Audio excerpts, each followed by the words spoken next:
కాకినాడ జిల్లాలో ఇవాల్టి నుంచి 3 రోజుల పాటు AP deputy CM Pawan Kalyan పర్యటిస్తున్నారు.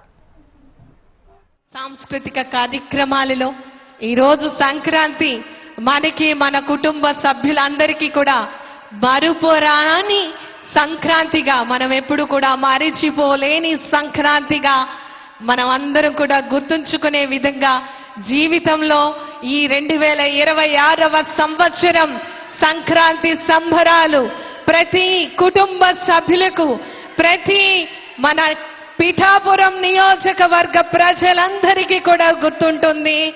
చరిత్రలో చిరస్థాయిగా తరతరాలు చెప్పుకునే విధంగా మన పిఠాపురం నియోజకవర్గంలో సంక్రాంతి సంబరాలు ఉత్సవ వేడుకలు జరుగుతూ ఉన్నాయి.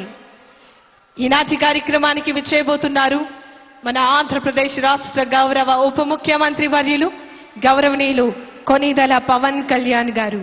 వారికి ఈ సందర్భంగా సాదర స్వాగతం సుస్వాగతం తెలియచేందుకు ఈ వేదిక సిద్ధంగా ఉంది. దయచేసి అందరూ కూడా మేము ఈ స్థానంలో కూర్చోవలసిందిగా విన్నవించుకుంటున్నాం.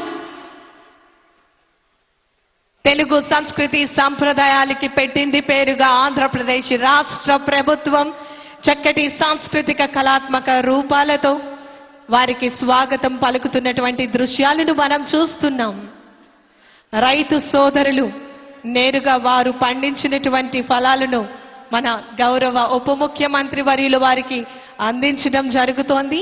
దానికి సంబంధించినటువంటి సమాచారాన్ని వారికి తెలియచేయడం జరుగుతోంది.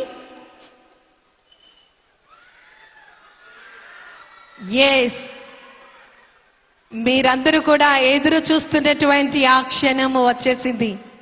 మన ప్రియతమ నాయకులు, లెజెండరీ విజనరీ లీడర్, ఆంధ్రప్రదేశ్ రాష్ట్ర గౌరవ ఉప ముఖ్యమంత్రి వర్యులు గౌరవనీయులు శ్రీ కొనిదెల పవన్ కళ్యాణ్ గారికి సాదరంగా మీ అందరి కరతాళ ధ్వనుల మధ్య ఈ వేదిక, ఈ నియోజకవర్గం పీఠికాపురం సంక్రాంతి ఉత్సవ వేడుకలకు స్వాగతం పలుకుతూ ఆహ్వానాన్ని తెలియజేస్తోంది.